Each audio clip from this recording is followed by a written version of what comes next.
Assalamualaikum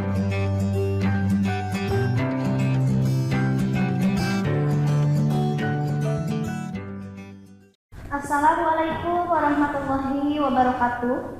Bertemu lagi dengan saya, Ayu Rohmah. Di sini saya akan membawakan materi kelas 12 bab 9, yaitu perkembangan Islam di Indonesia. Masuknya Islam di Indonesia itu ada beberapa teori, yaitu teori Gujarat, teori Mekah, dan teori Persia. Keberadaan Islam di Indonesia itu tidak lepas dari sejarah masa lalu. Makna sejarah ialah dialog pemikiran antara seseorang dengan fakta hasil rekaman atau dengan masa lampau. Islam itu telah masuk ke Indonesia itu sejak abad pertama Hijriah, abad ke-7 Masehi, langsung dari Arab. Tadi kan ada teori Gujarat. Nah, teori Gujarat itu adalah karena asal negara yang membawa Islam ke Nusantara itu berasal dari Gujarat, India.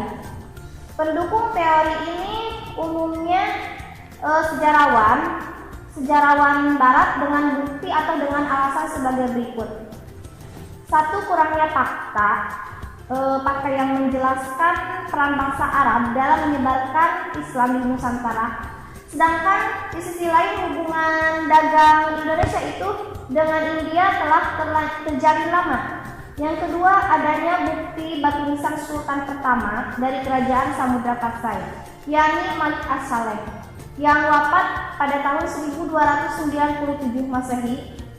Dan yang ketiga adalah keterangan Marco Polo yang pernah beberapa lama tinggal di Sumatera untuk menunggu angin demi pelayaran selanjutnya pada tahun 1292 Masehi. Selanjutnya adalah teori Mekah.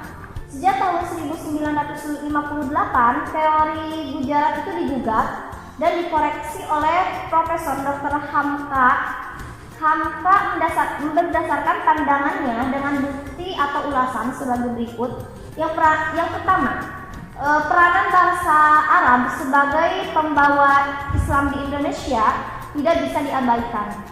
Gujarat menjadi tempat tinggal atau singgah dan transit semata.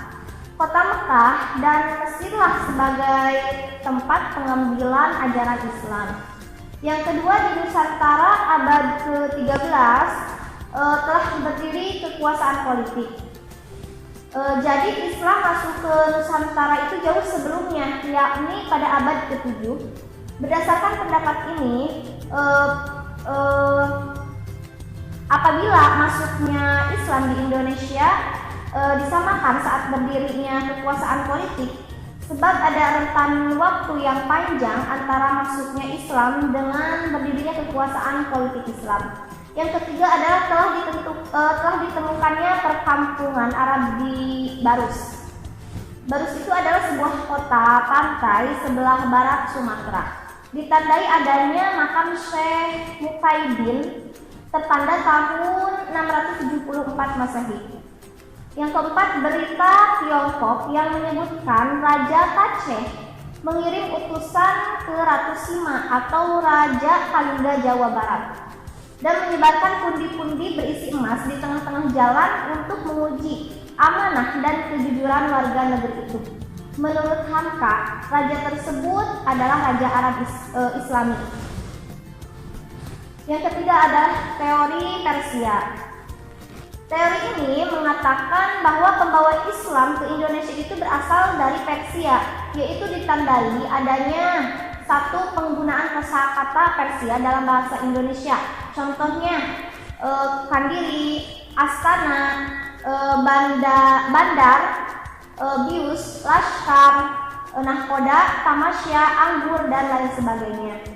Yang kedua, sistem pengajaran membaca Al-Qur'annya itu menggunakan istilah-istilah berbahasa Persia untuk menyebutkan harkat dalam bahasa Arab. Contohnya, patah sama dengan jabar, kasroh sama dengan JR, dan doma sama dengan PS.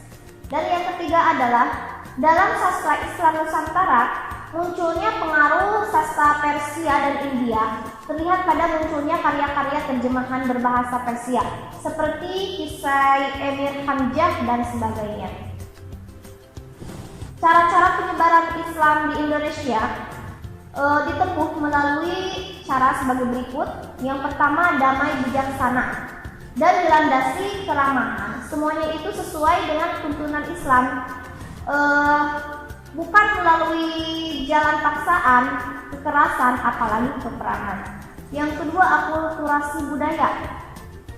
Penyebaran Islam sangat cepat disebabkan ajarannya itu sangat lentur, memasuki tradisi lokal dan sangat mempertimbangkan kondisi masyarakat, sehingga menjadikan radiasi yang tidak bertentangan sebagai salah satu pertimbangan hukum.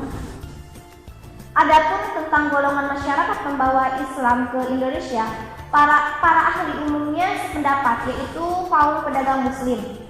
Hal ini didasarkan pada kenyataan bahwa penyebaran Islam itu dilakukan melalui perjalanan lalu lintas, perdagangan, dan pelayaran.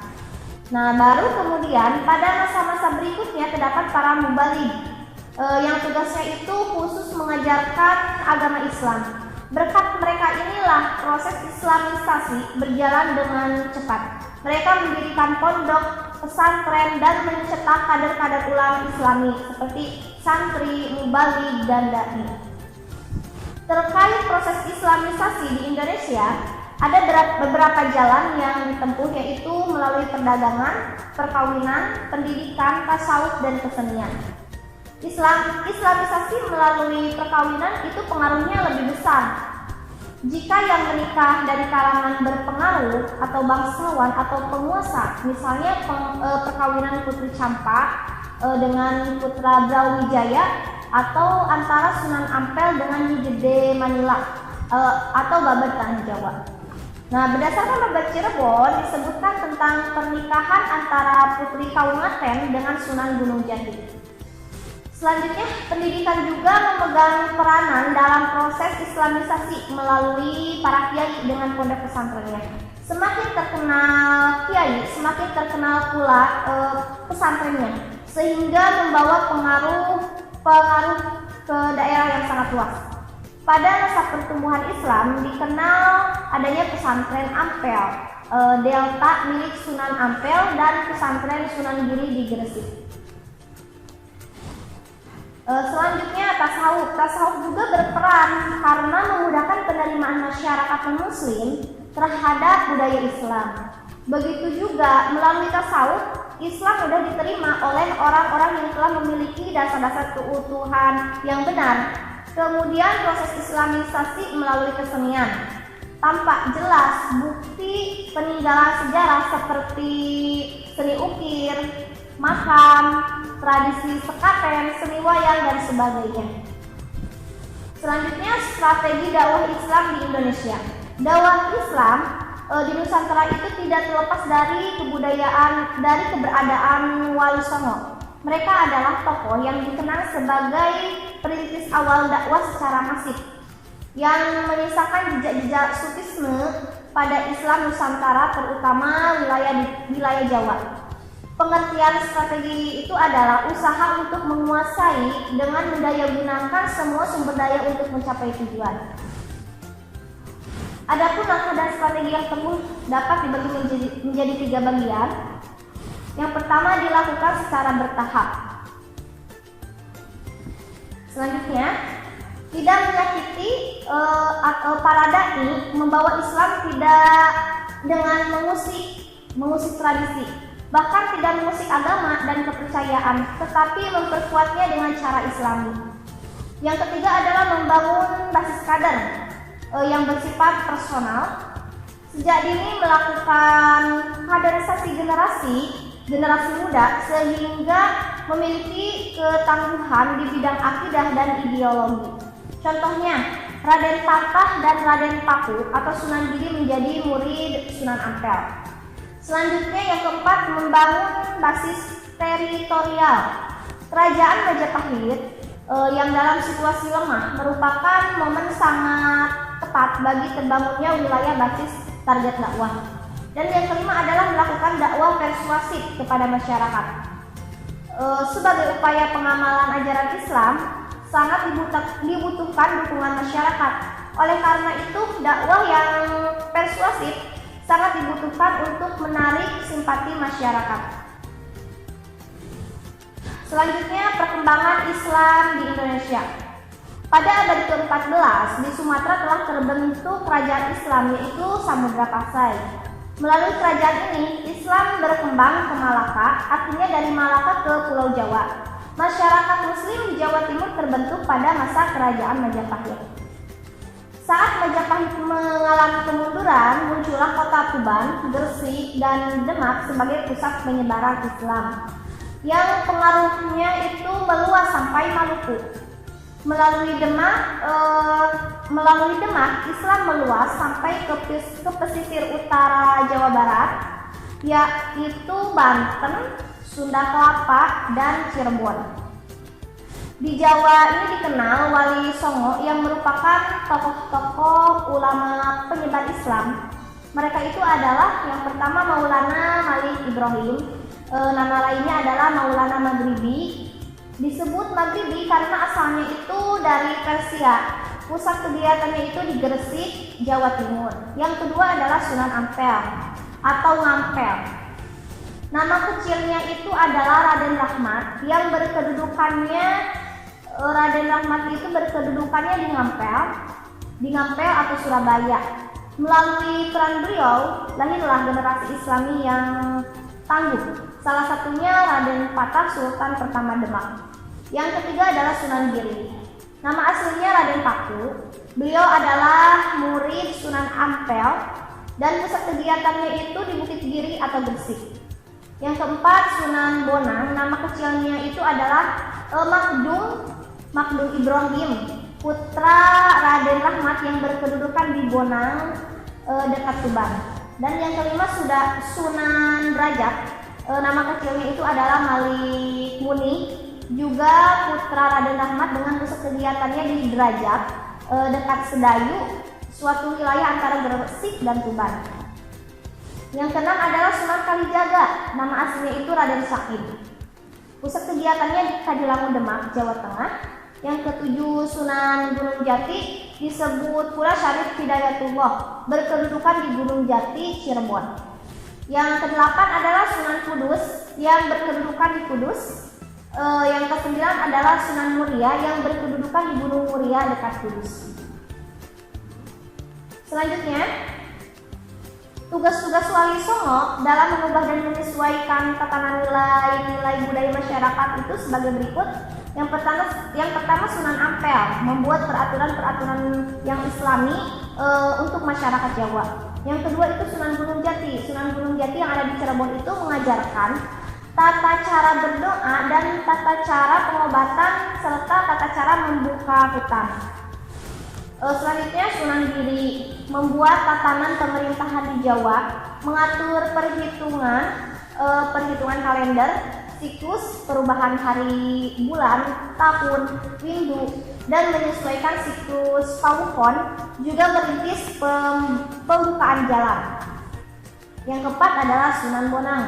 Sunan Bonang itu mengajar ilmu suluk, membuat gamelan, mengubah irama gamelan, dan yang kelima adalah Sunan Derajat.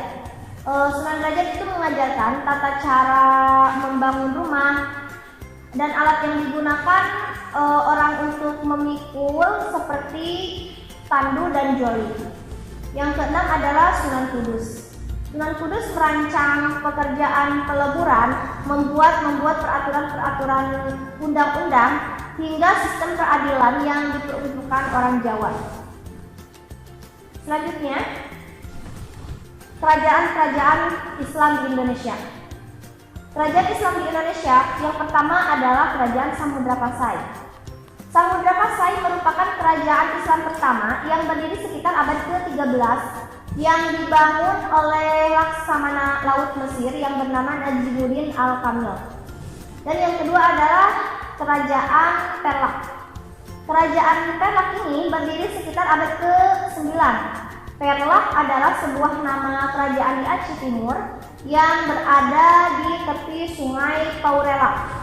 Letaknya itu sangat strategis karena berada di Selat Malaka. Di antara raja yang pernah memerintahkan kerajaan Perlak adalah Sultan Maulana Abdul Aziz, Sultan Maulana Abbas, dan Syed Mahmud Shah. Adapun raja pertamanya itu adalah Sultan Alauddin Shah. Jika diteliti lebih dalam, kerajaan Perlak adalah kerajaan pertama, bukan kerajaan Samudra Pasai. Namun diperoleh jawaban dari para ahli sejarah, memang Perlak merupakan kerajaan yang penduduknya itu beragama Islam. Hanya saja pada waktu itu Perlak tidak menggunakan sistem pemerintahan Islam, berbeda dengan Pasai yang menerapkannya. Dengan demikian Perlak tidak bisa dikatakan kerajaan Islam. Dan selanjutnya kerajaan Malaka. Kerajaan Malaka berada di kawasan yang sangat strategis. Letaknya yang strategis menjadikan Malaka itu dijadikan sebagai jalur perdagangan internasional, sehingga Malaka menjadi pelabuhan internasional. Kerajaan ini dibangun oleh Prameswara. Sewaktu terjadi perang saudara di Majapahit, Prameswara beserta pengikutnya melarikan diri ke pulau Tumasik atau Singapura dan berhasil mendirikan kerajaan. Namun tidak terlalu lama kemudian diserang oleh kerajaan Islam yang sekarang adalah negara Thailand, sehingga kekuasaannya itu pindah ke Malaka. Melalui strategi yang jitu, Prameswara berhasil memajukan wilayah kekuasaannya. Namun ada yang mengganjal di hatinya apabila berjumpa dengan pedagang Muslim yang berhubungan dengan sesama Muslim. Prameswara pun memeluk Islam dan mengganti namanya menjadi Iskandar Shah. Secara berurutan Raja Malaka setelah wafatnya Iskandar Shah adalah yang pertama Sultan Muzaffar Shah, yang kedua Sultan Mansur Shah, yang ketiga Sultan Alauddin Shah, dan yang keempat Sultan Mahmud Shah. Yang keempat adalah Kerajaan Aceh. Tahun 1511 Malaka jatuh ke tangan Portugis. Para pedagang Islam tidak mau lagi berdagang di Malaka, dan mereka mencari pangkalan baru lagi di Aceh. Hanya dalam waktu singkat Aceh berkembang menjadi pelabuhan dan kota perdagangan yang sangat ramai. Para pembesar Aceh kemudian membangun Aceh menjadi kerajaan untuk menyaingi Malaka yang jatuh ke tangan Portugis. Raja pertama Aceh adalah Ali Mugayat Shah yang pemerintahannya berpusat di Kota Raja. Di masanya Islam berkembang dengan pesat sampai Delhi dan Arut. Tahun 1530 beliau wafat dan diganti oleh putranya yaitu Sultan Salahuddin. Akibat kurang cakap dalam memerintah, ia pun diganti oleh adiknya yang bernama Alauddin Riayat Shah. Karena ketegasan, keberanian, dan kepandaiannya yang mengatur pemerintahan. Masa-masa keemasan Aceh itu terjadi pada masa pemerintahan Iskandar Muda, yaitu dari tahun 1607 sampai 1636. Yang kelima adalah Kerajaan Demak. Seorang bupati Majapahit bernama Raden Patah memeluk agama Islam. Bersamaan dengan itu, secara terang-terangan menentang Majapahit yang sudah lemah. Dibantu para pembesar Jepara, Tuban, Gresik yang telah memeluk Islam, Raden Patah mendirikan kerajaan Islam di Demak pada tahun 1478. Raden Patah sebagai Santri Sunan Ampel diberi tugas untuk menyebarkan Islam di daerah Blagawangi atau Bintoro, dekat Jepara. Nah, usahanya itu usaha untuk mendirikan pesantren juga berhasil. Lama-kelamaan berkembang menjadi pusat perdagangan, pusat agama Islam, pusat kekuasaan Islam. Akhirnya tumbuh sebagai pusat kerajaan Islam pertama di Pulau Jawa dalam waktu singkat. Daerah Lasem, Tuban, Sedayu, dan Gresik masuklah dalam kekuasaan Demak. Yang keenam adalah Kerajaan Mataram. Nah, Mataram itu merupakan peralihan dari Kerajaan Pajang. Raden Sutawijaya sebagai raja tidak memiliki gelar tidak memiliki gelar sultan, tetapi lebih senang memakai gelar Panembahan Senopati. Tahun 1601 Panembahan Senopati itu wafat dan kedudukannya itu diganti oleh putranya yang bernama Raden Mas Jolang. Setelah wafat, penggantinya adalah Raden Mas Rangsang pada tahun 1613 sampai 1645 dan bergelar Sultan Agung. Beliau menjadi raja terbesar. Kerajaan Mataram mengalami zaman keemasan. Wilayah kekuasaan itu yang sangat luas mencakup seluruh pulau Jawa kecuali Banten bahkan sampai Kalimantan. Yang ketujuh adalah Kerajaan Cirebon. Cirebon mulanya merupakan wilayah dari Kerajaan Pajajaran, Walang Sungsang atau putra Prabu Siliwangi. Diberi tugas menjadi juru labuhan yang bergelar Cakrabumi. Bersama adiknya Nyai Rara Santang, keduanya mempelajari Islam di pesantren Gunung Jati yang dipimpin oleh Syekh Datu Hafiz atau Nurul Jati. Setelah Walang Sungsang wafat, kedudukannya itu dipimpin oleh Syarif Hidayatullah, putra Nyai Rara Santang dengan Syarif Abdullah. Selanjutnya, Kerajaan Banten. Nah, pada tahun 1526, pasukan gabungan Syarif Hidayatullah atau Sunan Gunung Jati dan Fathahilah berhasil merebut Banten dari kekuasaan Pajajaran. Pusat kekuasaannya itu dipindahkan dari Banten ke Giran Surosowan. Malaka jatuh ke tangan Portugis sehingga para pedagang Muslim mengalihkan jalur perdagangannya ke pelabuhan Banten. Atas persetujuan Demak, Maulana Hasanuddin atau putra Syarif Hidayatullah diangkat menjadi Adipati Banten karena ayahnya itu kembali ke Cirebon. Ketika Demak mengalami kemelut, Maulana Hasanuddin melepaskan diri dari Demak menjadi kesultanan tersendiri. Yang ke-9 adalah Kerajaan Goa Talo yang ada di Makassar. Goa Talo merupakan kerajaan kembar yang berpusat di Simbauku. Tahun 1605, Raja Goa yang bernama Karaeng Tinggalo memeluk agama Islam. Setelah mendengar dari ulama yang berasal dari Minangkabau yang bernama Katib Tunggal atau Dati Ribandang dan mengganti nama menjadi Sultan Alauddin Awalul Islam.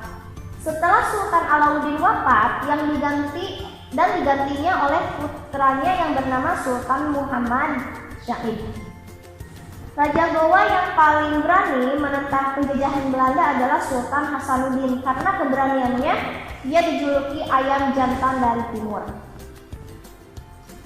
Selanjutnya yang ke-10 adalah Kerajaan Ternate dan Tidore. Di Maluku terdapat 4 kerajaan, yaitu Tidore, Ternate, Jailolo, dan Bacan. Namun hanya Kerajaan Ternate dan Tidore yang berkembang menjadi kerajaan yang sangat besar. Rajanya itu bergelar Kolano, tetapi setelah masuk Islam berganti gelarnya menjadi Sultan. Antara Ternate dan Tidore selalu bersaing untuk menguasai perdagangan. Mereka membentuk persekutuan dagang sehingga lahirlah Uli Lima yang dipimpin Ternate dan Uli Siwa yang dipimpin Tidore. Itulah kerajaan-kerajaan yang ada di Indonesia. Selanjutnya perkembangan ilmu pengetahuan dan kebudayaan Islam di Indonesia. Berikut ini pengaruh ajaran Islam terhadap ilmu pengetahuan dan kebudayaan di Indonesia. Yang pertama yaitu pondok pesantren. Yang kedua seni bangunan. Seni bangunan itu seperti masjid, keraton, dan makam. Yang ketiga ada tulisan atau aksara. Sebelum Islam masuk, aksara Indonesia dipengaruhi oleh huruf Pallawa dari India. Setelah Islam masuk, berkembanglah huruf Arab sehingga banyak karya sastra yang ditulis memakai huruf Arab Melayu. Dalam Islam terdapat larangan membuat gambar-gambar atau lukisan-lukisan berbentuk makhluk hidup, sehingga berkembanglah seni tulisan Arab atau disebut dengan kaligrafi. Selanjutnya adalah seni ukir. Seni pahat dengan tulisan Arab yang sangat indah yang dipahatkan di kayu atau disebut ukiran. Itulah seni ukir. Selanjutnya seni sastra. Dalam sastra dapat ditemukan dengan adanya syair dan hikayat. Salah satu karya sastra yang mencerminkan Islam adalah Suluh, yaitu kitab yang menjelaskan masalah tasawuf. Contohnya Suluh Sukarsa, Suluh Wijil, Suluh Malang Sumirang, Syair Peratu, dan Syair Si Burung Pinggay. Beberapa hikayat diantaranya hikayat Amir Hamzah, hikayat Bahtiar, dan hikayat Si Miskin. Selanjutnya yang keenam adalah sistem kalender. Sebelum Islam masuk, dikenal penggunaan kalender Saka. Setelah Islam masuk, dikenal penanggalan Hijriah yang berdasarkan peredaran bulan. Tokoh yang berjasa merintisnya adalah Sultan Agung dari Mataram. Dan yang ketujuh adalah seni pertunjukan dan perayaan, seperti tari-tarian, tari saman, dan saudati dari Aceh. Seni bela diri seperti silat dan debus, dan yang itu dari Banten. Selanjutnya serta seni wayang yang merupakan media penyiaran agama Islam. Perkembangan organisasi-organisasi Islam sebelum kemerdekaan. Nah, organisasi Islam yang memberi pengaruh terhadap perkembangan Islam di Indonesia itu diantaranya yang pertama adalah Serikat Dagang Islam atau SDI. SDI didirikan oleh Haji Samanhudi di Solo pada tahun 1905. Yang kedua adalah Serikat Islam atau SI, didirikan oleh HOS Cokro Aminoto di Surabaya pada tanggal 10 September tahun 1912, dan di organisasi ini kelanjutannya dari SDI. Yang ketiga adalah Muhammadiyah, didirikan oleh Kiai Haji Ahmad Dahlan di Yogyakarta pada tanggal 18 November 1912. Yang keempat adalah Al-Irsyad. Al-Irsyad ini didirikan diantaranya oleh Ahmad Sukati di Jakarta pada tahun 1914. Selanjutnya yang kelima Persatuan Islam atau Persis, yang didirikan oleh Kiai Haji Jam-Jam di Bandung pada tahun 17 September 1923. Yang keenam Nahdlatul Ulama, yang didirikan oleh Kiai Haji Hashim Asy'ari dan Kiai Haji Abdul Wahab Hasullah di Surabaya pada tanggal 31 Januari tahun 1926. Dan yang ketujuh adalah Persatuan Tarbiyah Islamiyah atau PERTI, yang didirikan di Bukit Tinggi pada tanggal 20 Mei 1930. Mungkin itu saja yang bisa saya berikan. Semoga materi ini bisa dipahami dan dimengerti. Mohon maaf bila banyak kesalahan. Wabillahi taufiq wal hidayah. Wassalamualaikum warahmatullahi wabarakatuh. Kunjungi sosial media lainnya seperti website kami di pkbmalfata.com, Facebook PKB Malfata Manunjaya, Instagram PKB Malfata Official. Dan terima kasih telah klik video ini.